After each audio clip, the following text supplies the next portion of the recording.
Lepingu allkirjastamine Iraani ja Ameerika Ühendriikide vahel ei olnud ette nähtud. Kas saate meile rääkida, kuidas see juhtus? Kes otsustas? Kas teie tegite ettepaneku Ameerika presidendile? See juhtus üsna spontaanselt pärast mitut päeva, kuna Ameerika president oli Prantsusmaal juba esmaspäevast alates. Sellel G7 tippkohtumisel, mis võimandas minu arvates olulisi edusamme. Ja kokkulepe oli sõlmitud mõned tunnid varem ning see pidi lõplikult kinnitatama. Läbirääkimised käisid Iraani ja Ameerika poole vahel. See viidi lõpule selle giiti viimaste korralduste käigus ja just selle otsustasid meeskonnad. President pidas õigeks tegutseda, oli hea, et ta ei oodanud, et saaks allkirjastada nendes tingimustes ja uus etapp võis alata. Seega olid need ameeriklased, kes tahtsid seda Versailles teha. See on ühine kokkulepe. Terin. Ja see on midagi head. Ja see võimaldab panna kõik ka selle G7 raamesse, mis võimandas tegelikult mida? Et rahvusvaheline koostöö saaks uuesti alata. Ja me tuleme selle G7 kokkuvõtte juurde tagasi. Tõepoolest, te tervitate seda kokkulepet, tuleme selle 14-punktilise kokkuleppe juurde veel üksikasjalikult tagasi, kuid kõigepealt tekib üks küsimus. Pärast 108 päeva kestnud konflikti, piirkonna destabiliseerimist ja sõjaohtu, kes selle sõja võitis, härra president? Ma ei usu, et võiks öelda, et see on lõppenud. Seda olukorda oleme tundnud juba aastaid. Keegi ei taha, eriti Prantsusmaa, et Iraan saaks tuumapommi. Sellepärast sõlmiti 2015 aastal esimene leping. Hiljem, 2018. aastal, Ameerika Ühendriigid tühistasid selle. Me nägime palju vaeva. Ja tegelikult on Prantsusmaa seisukoht järgmine. Iraan ei tohi omada tuumapommi ega ballistilisi võimekusi, see tähendab kaugmaa rakette. Ning ta peab lõpetama piirkonna destabiliseerimise, eriti Iraagis, Liibanonis ja Jeemenis. Kas Prantsusmaa hoiab sellest kõigest kinni? On alanud sõda. See on küsimus, kuid ütlen teile, et vastus ei ole kohene. Samm-sammult, see on see, mida ma püüdsin teha sellel G7 tippkohtumisel ja mida olen aastaid püüdnud teha. Ameerika Ühendriigid otsustavad selle sõja alustada, sest nad ei ole läbirääkimistega rahul. See juhtub selle aasta veebruari lõpus. Mida me tol hetkel ütleme on see, et me ei kavatse selles sõjas osaleda. Me ei jaga neid eesmärke, sest need tunduvad üsna ebaselged. Ja juba nädalaid oleme kutsunud üles võitluse lõpetamisele ning tulevaste ja lähituleviku läbirääkimiste korraldamisele. Ja seetõttu arvan, et see on hea asi. Seetõttu toetamegi seda. Sest see allkirjastatud kokkulepe võimaldab relvarahu sõlmida. Ja relvarahu, mis puudutab ka Liibanoni. Teiseks, Hormuzi väina taasavamine. Ja täna hommikul suutis Prantsuse lipu all sõitev laev väinast läbi pääseda. Lähme Hormuzi väina taasavamise juurde. Ja sellel on konkreetne mõju majandustele. Muide, nafta hind hakkas langema ja vaatame, tanklates oli see oodatud ning see on osa meie rollist. Kolmas asi, nad ütlevad 60 päevaks, et olgu rahu ja Liibanon leiaks taas rahu, mis on meie jaoks väga oluline eesmärk. Seetõttu tuleb seda säilitada. Ja siis hakkame läbirääkimisi struktureerima. Nende 60 päeva lõpus saame teada, et kõigil oleks selge, mida me teeme tuuma- ja ballistiliste küsimuste osas ning kas Iraan on pärast seda vähem ohtlik kui varem. Ma ei oska seda täna öelda. Ma tean, et igal juhul on alati parem saavutada kokkuleppe, kui minna sõtta, eriti kui on oht olukorra eskaleerumiseks. Ja nii oligi ka seekord. See on midagi, mis võimaldab meil aidata Liibanoni oma territooriumi kontrolli taastamisel, meie majanduste jaoks oluliste teede taasavamisel ning selle läbirääkimise alustamisel. Aga tegelikult on nii, et kui 60 päeva möödudes pole kõiki tingimusi heaks kiidetud, siis saame seda pikendada. Aga me oleme sisenenud uude koostöö- ja dialoogifaasi, mis on parem kui sõda, tundub mulle, ning tõhusam kõigile. Tegelikult, mis oli selle sõja raskus algusest peale? Mis oli eesmärk? Kui eesmärk oleks olnud tuumavõimekuse hävitamine, oleks meil juba olnud 2020 ja 2025 aasta kevadoperatsioonid ning siis oleks meil rikastatud uraan olemas ja see on läbirääkimiste üks põhilisi võtmeküsimusi. Tuleb teada, kas me lahjendame seda koha peal või viime selle üle rahvusvahelise aatomienergiaagentuuri kontrolli alla. Teine eesmärk oleks võinud olla öelda, hävitame kogu ballistilise võimekuse, just seda tehti. Aga Ameerika Ühendriigid ei öelnud, et sõda on läbi, et nad on saavutanud oma eesmärgi. Ja nii oli algusest peale teatav ambivalentsus ning tundus, et eesmärgiks võib olla režiimi vahetus. Aga režiimi vahetust pommitamisega ei saavutata. Meie ei teinud seda. Kas ta sai Donald Trumpist aru? Ma ei hakka president Trumpi eest rääkima. Ma märkan, et tal olid ümberringi inimesed, poliitilises sfääris, kodus, piirkonnas, kes survestasid teda minema palju kaugemale ja palju jõulisemalt. ja mida ma näen, on see, et režiimi muutus on eesmärk, mille saavutavad eelkõige rahvad ise. Igal juhul, see on see, millesse me kindlalt usume. Ja vastasel juhul on need massiivsed maismaaoperatsioonid. Need on kuud, aastad, sõda. Ja vaadake, mis juhtus Afganistanis. Kas režiimi muutus õnnestus pärast enam kui 10 aastat? Ei. Seetõttu on vaja olla väga alandlik ja selge mõistusega. Seega, mis puudutab püstitatud eesmärke, mis olid õigustatud, siis on Iraan sõjaliselt nõrgem, tuumaalaselt nõrgem. Meil on lihtsalt elanikkond, kes on Iraanist palju kannatanud. Aga mida neile öeldakse? Elanikkond, kes oli samuti oma režiimi vastu ja kes koondus vaid vähesel määral rahvusluse isamaalisuse tõttu. Ja seetõttu arvan, et kogu piirkond vajas rahu taastamist. Mõtlen ka Pärsia lahe riikidele ja piirkonnale, keda see mõjutas. Prantsusmaad aitasid meie kaitselepingud, Araabia Ühendemiraadid, Katar, Saudi Araabia, aga ka Bahrein ning Bahrein ja Kuveit. Ja nii, ma arvan, et see vajas rahu. Nüüd ütleksin, alvab uus etapp.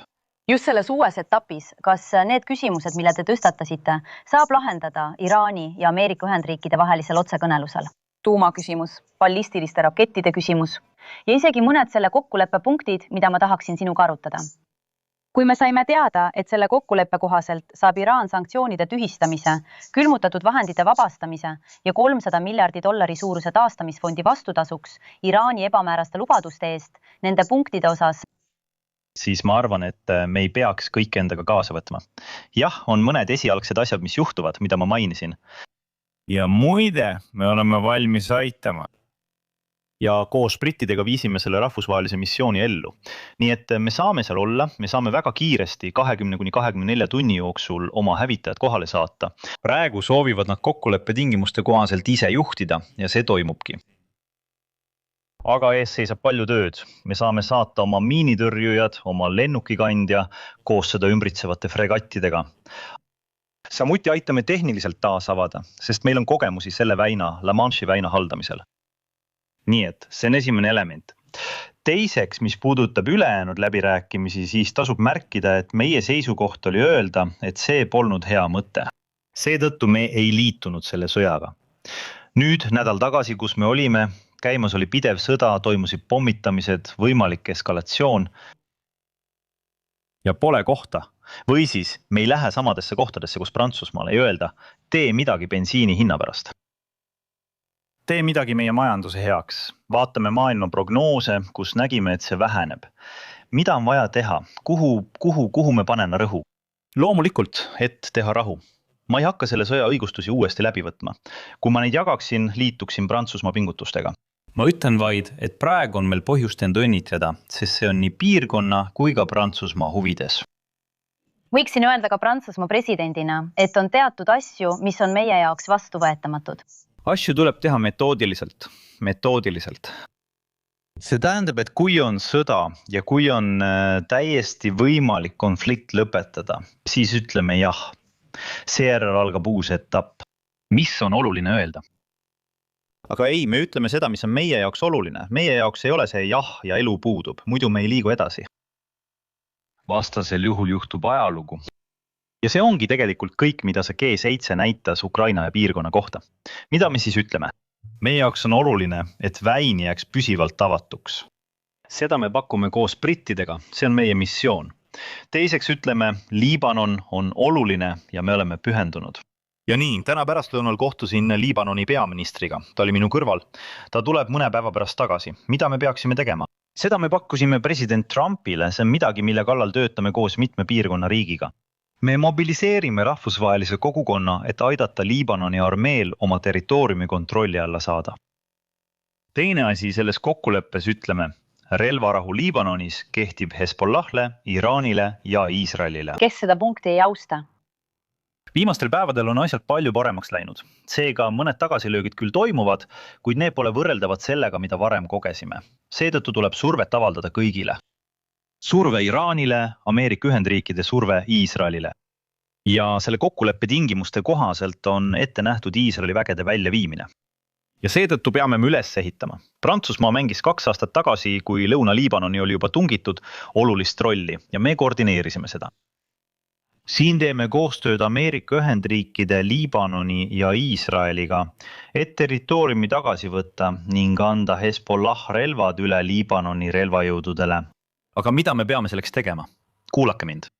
Kui sul on kõikidele küsimustele vastused või kõigest kahtlused, jäta ma su rahu. aga sul peab olema kannatust ja meil peab olema alandlikkust. Mida me siis tegelikult teeme? Liibanoni puhul võtame asjad uuesti käsile ja mobiliseerime piirkonna ning rahvusvahelise kogukonna rahastuse, et aidata neid Liibanoni relvajõude. Ja lõpuks on meil läbirääkimised Iraani tuumaprogrammi üle. Need läbirääkimised algavad Ameerika Ühendriikide ja Iraani vahel, nagu see oli ka 2015 aastal.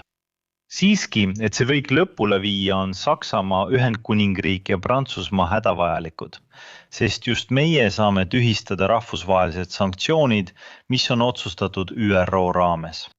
Seejärel oleme meie kogenud suurriik, meid kaasatakse. ja mida ma Ameerika Ühendriikidele soovitasin, oli kaasata kõik piirkonna riigid, sest see sõda on selgelt näidanud üht. Kõik piirkonna naabrid on ohvrid. Seetõttu peaksid nad olema seotud selle püsiva rahulepinguga. Oleme alles protsessi alguses, kõik pole veel lahendatud. Kas on küsimärke? On küll, palju, ja ma jagan neid.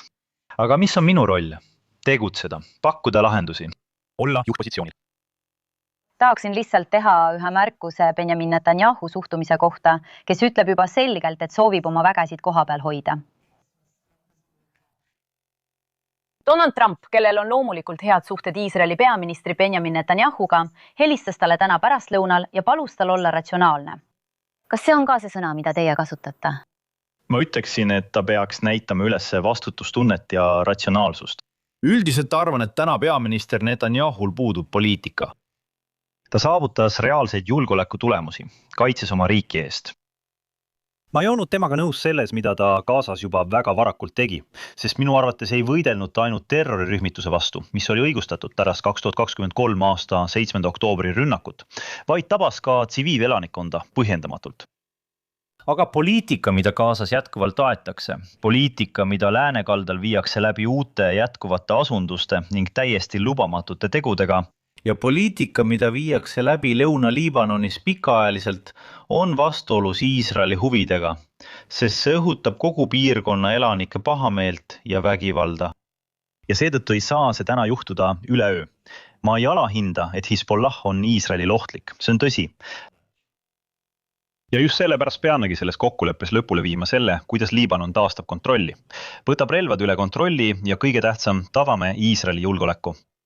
ja Iisrael peab selles osalema. Kuid tema julgeolekut ei saa tagada naaberriigi territooriumi vallutamisega. See on väga oluline. Härra president, ja nii. President Trump, vastamaks teie küsimusele, on viimastel päevadel näidanud muutust suhtumises peaminister Netanyahu suhtes. Ja ma arvan, et ainult nendes tingimustes saame me rahu üles ehitada.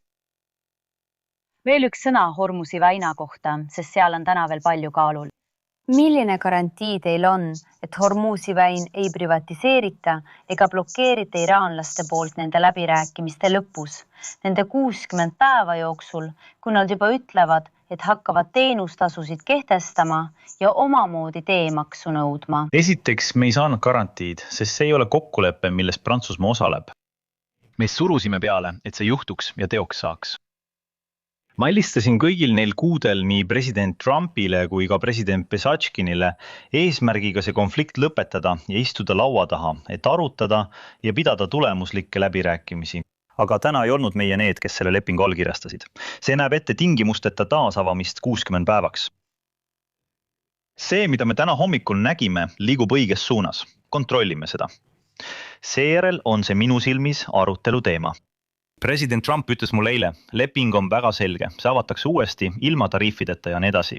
Ja rahvusvaheline õigus on selles osas selge. Nii rahvusvaheline õigus kui ka tava tähendavad vaba liikumist, mitte tariife ega teenustasusid ja nii edasi.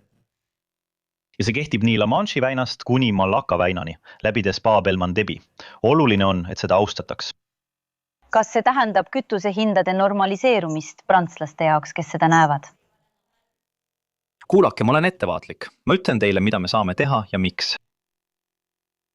Teil on õigus öelda, et see kokkulepe tekitab küsimusi. Ja seetõttu oleme valvsad ning teeme kõik, et neid samm-sammult parandada.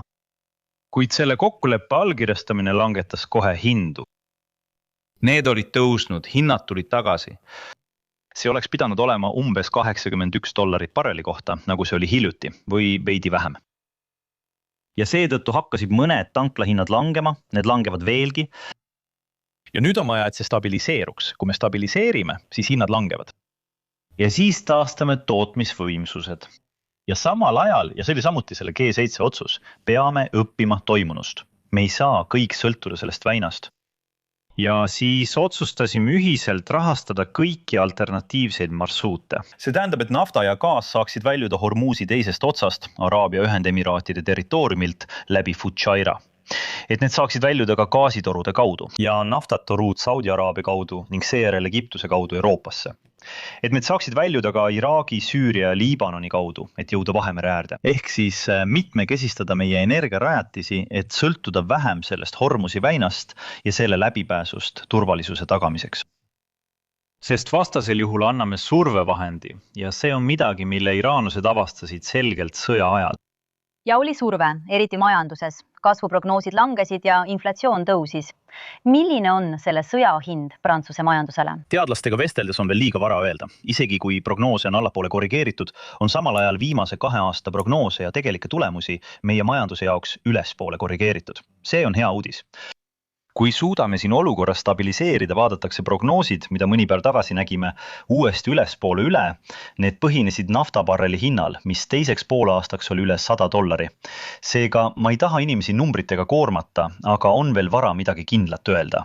Sellised sõjad nagu see mõjutavad meie majandusi raskelt. Seetõttu on ka majanduslikult hea hoida valgust. Maailma majanduse kontekstis peab Prantsusmaa palju paremini vastu kui meie naabrid ja suured naaberriikide majandused. Ja Prantsusmaa on viimastel aastatel näidanud märkimisväärselt tugevamat majanduskasvu kui Saksamaa ja isegi Itaalia. Sõjast sõjani, kriisist kriisini, räägime Ukrainast. Täna nägime, et Ukraina tabas üht suurimat Venemaa rafineerimistehast, muide mitte väga kaugel Moskvast.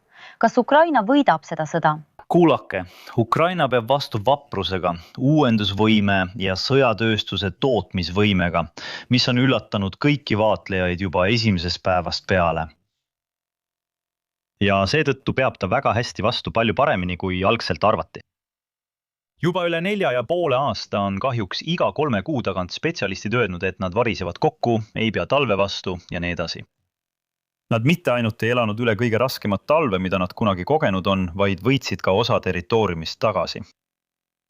Ja tehnoloogilises sõjas, mis käib, on meil eesliin, see kuulus surmatsoon, mis on kohutav kogu Donbassi ulatuses ja ulatub kuni Krimmiseni. Selles piirkonnas käib droonisõda. Ilmselgelt on see sõda, kus mehed võitlevad, palju surmasid, tohutud kaotused muide, palju Vene kaotusi, eks? Iga kuu kõrvaldatakse Vene poolelt üle 30 000 mehe, kas haavatuna või tapetuna, kujutage ette. Aga meil on tänapäeval droonisõda. Ja selles sõjas on Ukraina tootmisvõime tõeliselt hämmastav. Ja seda mõistis Donald Trump selgelt. Seda sa rääkisid, ütlesid, et selle G7 ajal toimus murrang, kus Donald Trump mõistis, et Ukrainal võib olla lahinguväljal eelis. Ja kas sa pead Vladimir Putinit kaotajaks? Kas see on sõna, mida ta sageli kasutab? Keegi, kes on läbi kukkunud? Või kuula! Ma arvan, et kogu selle G7 jooksul toimunu juures on kõige olulisem see, et meil õnnestus kõik kokku tuua. Sealhulgas G7 peamised majanduspartnerid. Lisaks Korea, India, Keenia, Brasiilia, Egiptus ja kõigil oli tugev soov teha koostööd suurte küsimuste lahendamisel. Ja ma arvan, et see, mida president Trump nägi, oli see, et me võime kõiges eri arvamusel olla. Aga koostööd teha, ühinemine on kasulik. Talle Lähis-Idas, see on kasulik ka Ukrainale.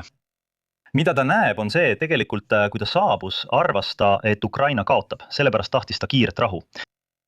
Peameeles jaanuaris-veebruaris 2025 ta arvas, et see on igavik. Ta arvas, et Ukraina kaotab. Asjad läksid Valges Majas ovaalkabinetis president Zelenskõiga halvasti. Vähem kui aasta tagasi toimus tippkohtumine president Trumpi ja president Putini vahel Anchorage'is, kus peaaegu esitleti kokkulepet, et anda veel vallutamata Ukraina territoorium ära. Seejärel sõidame delegatsiooniga augustis Washingtoni, et öelda, see ei ole võimalik, me proovisime. jah, on läbitud tohutu tee. See tee on ukrainlaste võit nende võimekuses ja usaldusväärsuses.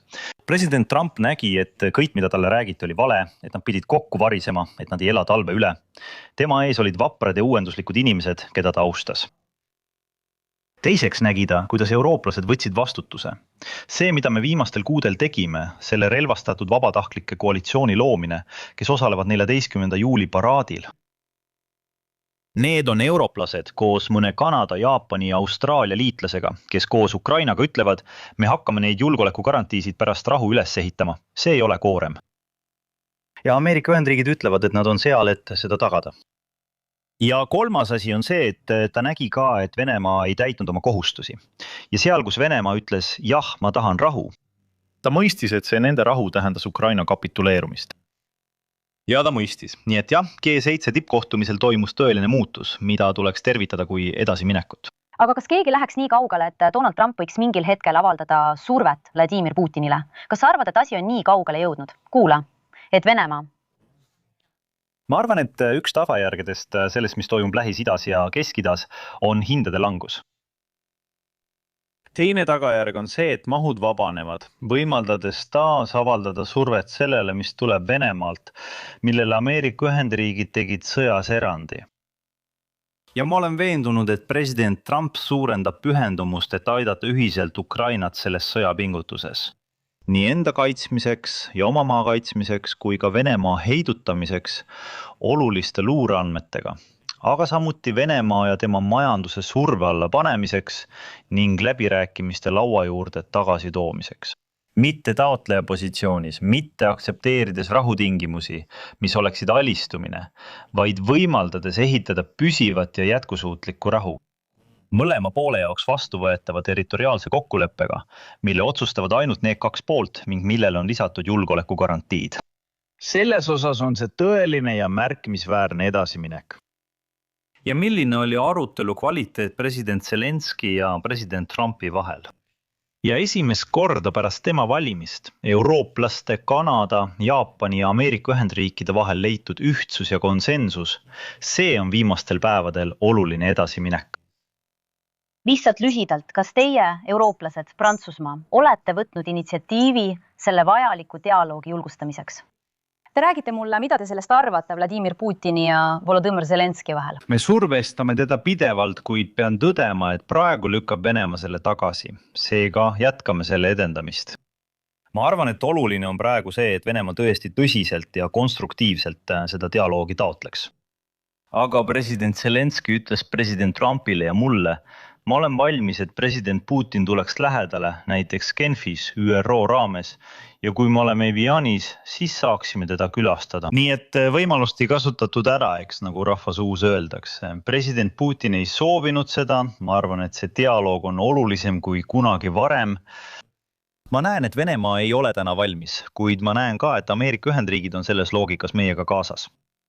Ja ma nägin president Trumpi, aga ka tema välisministrit, sekretär Rubiot äärmiselt selgelt väljendamas, milles nad olid valmis edasi liikuma ja arutelu tingimusi, samuti tähtaegu. Sealhulgas nende suhetes meiega. Ameerika Ühendriikide seisukohti Euroopa suhtes ei ole alati lihtne jälgida. Ja sellel G7 tippkohtumisel nägime selgelt, et ta püüdis Donald Trumpiga suhteid siluda, vältides tundlikke teemasid nagu globaalne soojenemine, samal ajal kui Prantsusmaa praegu lämbub. Härra president saavutas selle, et Donald Trump loobus oma ähvardustest kehtestada Prantsuse veinidele makse, millel oleks olnud märkimisväärne mõju. Jah, sul on õigus. On teemasid, milles me ei ole ühel meelel. On teemasid, milles me ei jõua kunagi kokkuleppele. Meeste ja naiste võrdõiguslikkus, kliima. Suhe rahvusvahelise õigusega ei ole väike teema. Teen ühe osa kliima kohta, rääkides olulistest teemadest. Tahan tõesti tungivalt kutsuda kõiki meie kaasmaalasi, kes meid kuulavad, üles olema väga valvsad. Hoolitsema vanemate, haavatavate inimeste ja laste eest ning järgima hoolikalt kõiki valitsuse soovitusi, sest need on rasked päevad, mida me läbi elame. Seetõttu on vaja enda eest hästi hoolitseda ja kuulata nõuandeid. Ma lõpetan selle kõrvalepõike. On tõsi, et me ei nõustu sellega, aga ma olen pragmaatiline. Seetõttu püüdsime korraldada G7 kohtumisi, kus kaasasin ameeriklasi kõikjal, kus meil oli võimalik kokkuleppeid saavutada. Ja vaata, Ukraina puhul me ei olnud nõus, aga jõudsime kokkuleppele. Lähis-Ida ja Kesk-Ida osas me ei olnud nõus. Ameerika Ühendriigid tahtsid rünnata. Me leidsime lahenduse ja toetasime teda. aga Prantsuse veini kohta? Ma jõuan selleni, aga vähi kohta, tervise kohta. Mõtle, jah, väga oluline tekst avaldati. Ma ütlen seda, sest see teema puudutab miljoneid meie kaasmaalasi. Esimest korda G7 saavutati kokkuleppe vähi osas, et jagada andmeid. See on ülioluline, eriti laste vähi või kõige raskemate vähivormide puhul. See on selle G7 suur edasiminek. Kriitiliste mineraalide ja haruldaste muldmetallide kohta. Seal jõudsime kokkulepeteni, mida eksperdid pidasid varem väga raskesti saavutatavateks. Kahepoolsetes suhetes on stiil alati veidi provokatiivne. Täpsemalt öeldes on see omamoodi ähvardus, et saavutada jõupositsioon. Seetõttu pidasime selle arutelu juba varem maha. Selle G7 tippkohtumise esimene 1,5 tundi, enne kui alustasime arutelu, oli kahepoolne dialoog. Valmistasime kõik ette. Mina valmistusin Ukraina, Lähis- ja Kesk-Ida teemadeks. Seejärel rääkisime kaubandusest. Ja ma ütlesin president Trumpile, see on tõsi, ütlesin talle kõigepealt. Euroopas on olemas kokkulepe, mis on saavutatud, allkirjastatud ja heaks kiidetud. Stabiilsus nüüd. Mul on üks mure. Hiina majandus. Ärge tulge meid ründama, see on teile kahjulik. See ei vähenda midagi, ta kuulab igal juhul. Siis ütlen talle, nüüd tõstata uus teema, digimaks. Ja kui nad ei võta seda tagasi, kehtesta maks Prantsuse veinile. Kõigepealt ütlen, te ei ole õiglane, sest minu teada on 8 riiki, kes on kehtestanud digimaksu. Miks siis? Ja siis selgitasin, miks me selle digimaksu kehtestasime, sest mõned suured kontsernid, kes müüvad meie ettevõtetele palju teenuseid, teenivad palju raha, aga ei maksa makse. Ma ütlesin, vastasel juhul. Ja siis otsustasime tööd alustada. Siis rahunesime maha. See ongi arutelu. Mõned sõnad lipsavad välja. Ma tahan sektorit rahustada. Veinimajad teavad, et olen alati nende kõrval neid toetamas. Seisime Hiinas konjaki eest. Võitlesime mõned aastad tagasi rosee eest Ameerika Ühendriikides. Nüüd võitleme rahumeelselt. Ja see vestlus, mis meil oli ning see eilne kahepoolne kohtumine, ei ole kellegi meeleolu, kes hakkaks teid maksustama. Teisest küljest selgitame asjad välja ja alustame koostööd Ameerika administratsiooniga, et näidata, et peame maksustama neid gruppe, kes täna meie riigis makse ei maksa. Ja nii, kui see on miinimummaks, leiame tehnilise lahenduse. Räägime maksudest. Aga vaata, just see ongi oluline. Meetodi kohta. Täiesti selge. Me rääkisime sellest. Seega, mida ma tahan, et sa siit meelde jätaksid on, ära muretse selle pärast. Me nägime, kuidas Donald Trump pidas meid vastasteks, mõnikord isegi vaenlasteks, kui ta katkestas meie juurdepääsu Ameerika ettevõtte Anthropi võimsale tehisintellekti mudelile. Kas see on sobiv viis liitlastega käituda? Kas sa ütlesid talle seda ka? Siis ma arvan, et jah, loomulikult. Kõigepealt ütlesin, siis seletasin, siis meil olid arutelud. Nii G7 kohtumisel oli meil eraldi sessioon koos tosina tehnoloogia ja tehisintellekti juhiga. Ja siis me vestlesime pikalt koos ning meie meeskonnad töötasid koos. Äratuskell heliseb. No ütlen teile, et see juhtub. Esiteks, mis toimub innovatsiooni vallas? Tehisintellekti areng kiireneb. Tehisintellekt on masin, mis õpib. Kas sina kasutad seda? Mina loomulikult kasutan tehisintellekti, et teha lõputult erinevaid asju, uurida, paremaks saada, mõista. Ma ei delegeeri end talle, aga kasutan teda. Ja siis, kuna ma propageerin palju Mistral IA-d, kasutama vestlust. Olgu. Ainult kas? Ma julgustan kõiki oma vestluskaaslasi seda tegema, sest just kasutades anname talle kõik ja jätkame selle treenimist ning parandamist. Prantsusmaa võib olla uhke, teen siin väikese kõrvalepõike, et veidi uhkustada, kui lubate tehisintellekti kohta enne kui tagasi tulen. Tuleb osata vaadata. Kui see töötab, tuleb ausalt öelda, et see on suurepärane. Jah, meie oleme riik, mis on loonud Euroopas kõige rohkem töökohti tehisintellekti valdkonnas. Kaugelt. Meie oleme riik, mis loob Euroopas kõige rohkem tehisintellekti idufirmasid. Meie koolitame kõige rohkem. Olime esimesed, kes käivitasid strateegia. Inimesed ärkavad avalikus arutelus. Me peame looma tehisintellekti. Õnneks me ei oota neid. 2018 tehisintellekti strateegia Prantsusmaal, 2019 kvantstrateegia. Meie oleme riik, mis on sellesse teemasse kõige rohkem investeerinud. Täna on 2 liidrit, Ameerika Ühendriigid ja Hiina. Euroopa on maha jäänud, meie oleme kaugelt parimad Euroopas. Ja. Ainsad nendes kuulsates ja olulistes suurtes keelemudelites. Nii et Mistral võrreldes avatud ChatGPT, Anthropikuga ja teiste sarnastega ja nii edasi, ainsad, mis ei ole Ameerika ega Hiina omad, on Kanada ja meie. Meie oleme ainsad 2 riiki, kellel need on. Seega peame edasi liikuma. Lihtsalt, mis see on? Ei, aga täpselt. Ma annan mõned numbrid, aga sa tead neid juba. Aga ma tean neid, aga on oluline seda öelda. Teie peaminister teatas investeeringutest tehisintellekti. Ja Ameerika Ühendriikides on see 600 miljardit avalikku raha, rääkimata miljarditest dollaritest, mida tehnoloogiahiiglased, need erafirmad, on sinna pannud. Kus on avalik raha ja raha üldiselt? Me võiksime panna sama palju kui Ameerika Ühendriigid näiteks. aga lisaks sellele on meil kogu raha, mis on investeeritud programmi Prantsusmaa 2030. See algatus käivitati juba peaaegu 5 aastat tagasi. ma kuulutan välja muudatused. Oktoobris. Prantsusmaa 2030. me investeerime miljardeid oma tehisintellekti. Veelgi ei, sest meil on selleks mastaap nagu Ameerika Ühendriikidel ja Euroopal. Meie prantslased investeerime palju rohkem avalikku raha kui paljud naabrid. Teiseks on vaja kaasata erakapitali. Käivitame uue fondi, 3. põlvkonna, TIBI-fondid. Investeerime 15 miljardit eurot, mis on meie instituutide kaudu kaasatud. See on eraraha, et edasi liikuda. seejärel kogume erafonde, mis lähevad tehisintellekti jaoks.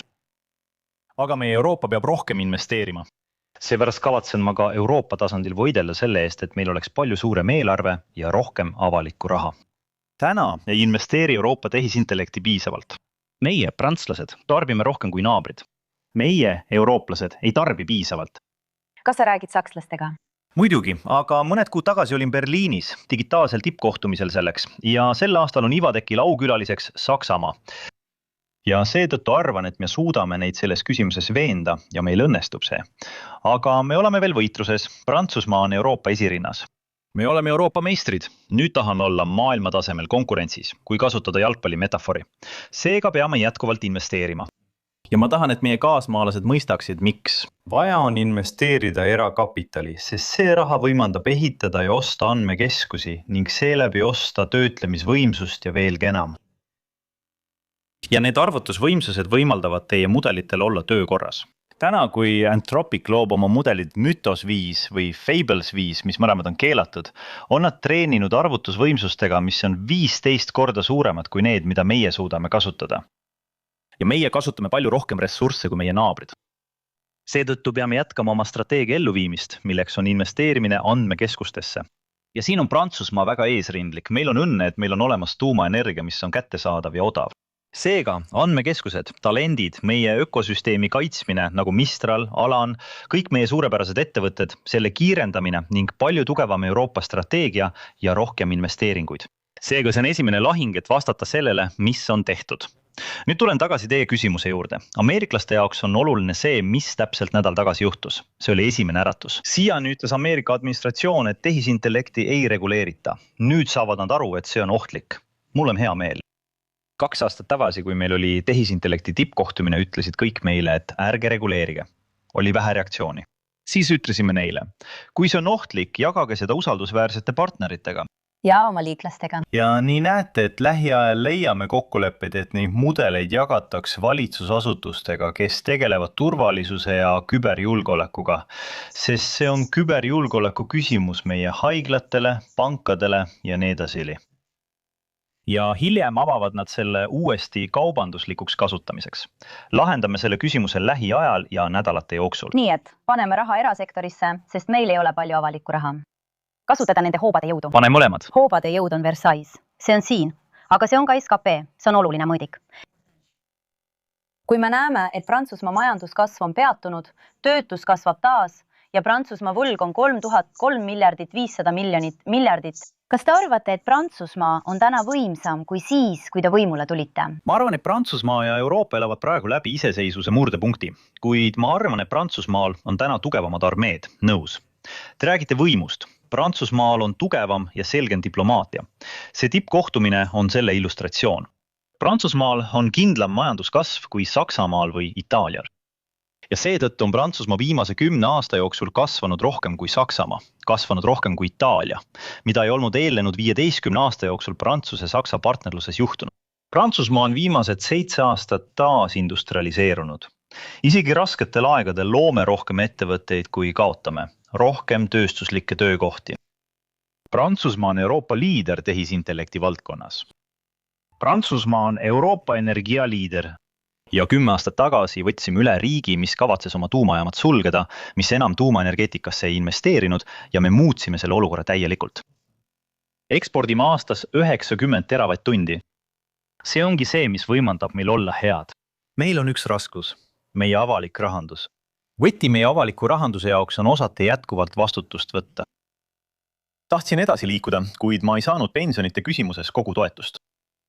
Aga meie sotsiaalset mudelit tuleb reformida ja see saab olema meie järglaste ülesanne. See on vajalik, sest riigis, millel on maailma heldim sotsiaalne mudel ja mis suunab suurema osa oma sisemajanduse kogutoodangust avalikule kulutamisele, kui me ei suurenda tõhusust ega reformi seda mudelit, ei saa meil olla püsivat ja jätkusuutlikku võimu. Seega ma ei ole katastroofiline ega ütle, et kõik seisab paigal. See ei vasta tõele. Oleme vähendanud töötust palju rohkem kui naabrid. Oleme vastu pidanud. Kõigi kriteeriumide järgi oleme tugevamad. Nüüd on vaja julgust olla avaliku sektori kulutustes tõhusam. Töötuse vähenemine, mille saavutasime nende 9 aasta jooksul. Aga töötus on taas tõusnud. Lõpuks, vabandust, võrreldes 9 aasta taguse olukorraga, ei. Ja nii suutsime me selle kõik kindlustada. Sealhulgas praegune valitsus, peaminister, viis ellu töötuskindlustuse reformi, mis võimaldab kokku hoida. Seega tuleb see kõik kindlustada. Tuleb reformiga jätkata. See on vananevas riigis hädavajalik. On vaja jätkata aruka kokkuhoiuga tervishoius. See tähendab muuta inimesed vastutustundlikumaks ja meie meditsiini individuaalsemaks. See tähendab ka ennetustöö jätkamist. Riigi ja omavalitsuste kulutused peavad olema tõhusamad. On inimesi, kes võib-olla jälgivad teid ja küsivad endalt, miks ta seda ei teinud. Aga vabandust, ma tegin seda. Ja ma tegin seda paljudes valdkondades, aga ma olen uhke selle üle, et kahekordistasin taas relvastamise eelarvet. Muidu, mida me täna ütleksime? Politseinike arvu ja kohtunike eelarvet suurendati 60% võrra. Vaata, mida riik jälle läbi elas. Just. Nimelt räägime nüüd õiguse mõistmisest. Kui ma poleks seda kõike teinud, võiksid nad õigusega öelda, puuduvad vahendid. Aga vaadake hästi kõike, mida me oleme teinud. Ma arvan, et mind valiti 2020 ja 2022 aastal esitades Prantsuse rahvale pensionireformi, mis tõstab vanuse 60-65 aastale. Ma pean tõdema, et seda ei aktsepteeritud, seda ei toetatud ja siis meie parlamendi enamus taganes sellest otsusest. See ongi demokraatlik elu. Jah, ma võin kahetseda, ma kahetsen seda isiklikult, kuid see ongi demokraatlik elu. See on kõige tõhusam ja asjakohasem asi, mida teha meie kulude vähendamiseks. Sest pension on tänapäeval suurim avalik kulu. Kui me ei reformi seda vananevas riigis, oleme silmakirjalikud. Räägime õiglusest. Te mainisite lühidalt prantslasi vapustanud draamat Liana surma. Teil oli Liana perekond telefonis. Härra Darmanin, justiitsminister, vabandas Prantsuse õigussüsteemi nimel. Kas tegite seda Prantsusmaa nimel? Ma ei paneks asju sellesse valgusesse ja ma arvan, et see ei ole nii. Mul on perekonnaga kontakt ja just selle vahetuse väärikuses ja inimlikkuses tahan ma püsida.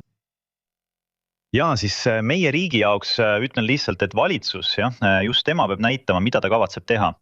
Esiteks on see tema asi, mille eest olen aastaid seisnud ja mille nimel oleme juba palju teinud.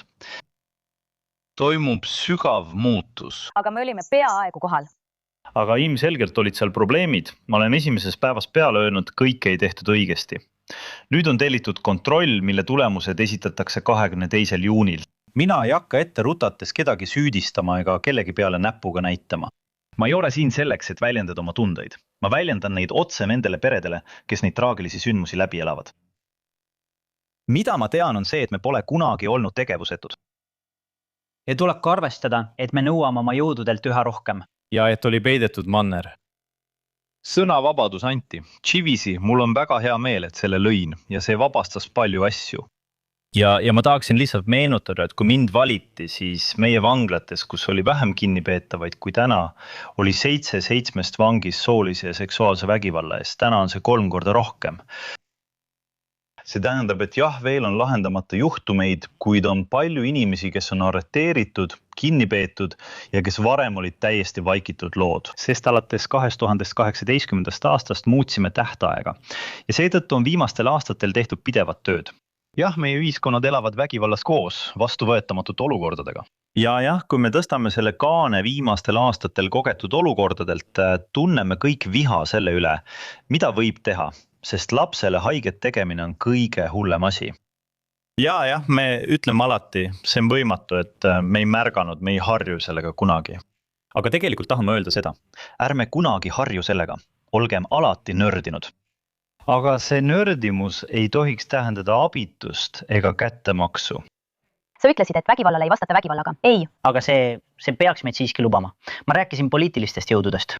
See rumal vaidlus oli vastuvõetamatu. ma rääkisin poliitilistest jõududest. jah, kohe teeme seaduse. Aga vaata, mis töötas ja mis ei töötanud. Vaata kõike, mis on tehtud. Võib-olla mõned asjad olid tarbetud, aga palju on tehtud. Mida saaks paremaks teha? Seda tuleks teha rahulikult ja metoodiliselt, et see oleks tõhus. aga ennekõike ütlen ma teile, kui tahame, et see pahameel oleks viljakas ja tulemuslik, peab see väljenduma kasulikes tegudes, mitte lihtsalt poosis. Tegelikult on meie haigus teatud mõttes andestus, usaldus ja lugupidamine iseenda vastu. Kui Prantsusmaal puudub enesekindlus ja enesehinnang, siis mida ta loodab suurt korda saata? Ja ma ütlen teile, et räägitakse meie diplomaatiast, armeedest, majandusest, tehisintellektist, õigussüsteemist ja julgeolekujõududest. Me oleme suur riik. ja me peame oma läbikukkumisi ja puudujääke kainelt vaatlema. Me peame kõik koos pingutama, et neid parandada, aga me ei tohiks, kui tekib draama või probleem, kõik endast välja minna ja öelda, me oleme kadunud, seisame paigal. Ma ei loe enam loobumisi ega tagasiastumisi, mis väidavad, et me oleme hukkumas. Tegelikult oleksime me juba aastaid tagasi pidanud surnud olema. Ei, me oleme suur riik ja oleme seda viimastel päevadel tõestanud. Ainult suur riik suudab teha seda, mida meie tegime ja just prantslased saavutasid selle. Ja selles ruumis, kus peetakse tuumarelvastatud riigi kaitsenõukogu istungeid, kas kujutate mõnikord ette oma järglast enda asemel? Sellest asjast ei räägita. Me mõtleme sellele. ja me ei pea ütlema kõike, mida mõtleme. Julmas maailmas, pärast kõike, mida me täna õhtul ütlesime, milline see peaks olema? Prantslased teavad seda. Ma usaldan neid. Me oleme suur riik, suur rahvas ja nad oskavad valida, mis on neile hea ning oskavad haarata oma saatuse ja tuleviku ohjad. On vaja valgustada arutelu ja seetõttu on minu roll tegutseda lõpuni, hoida riigi ühtsust ning tagada, et arutelu suurte väljakutsete üle oleks hästi selgitatud. Aga prantslased oskavad valida. Kas te olete enesekindel? jah, Esiteks, kuna meil on need jõud, elame läbi draamasid, raskeid hetki, emotsioone. Te meenutasite mõnda neist ja see liigutas mind väga. Aga me oleme suur rahvas ja väga poliitiline rahvas selle sõna üllas tähenduses. Prantsuse naised ja mehed armastavad poliitikat ning valivad selle, mis on nende tuleviku jaoks hea. Suur tänu, härra president. Tänan teid ja täname, et te siia tulite.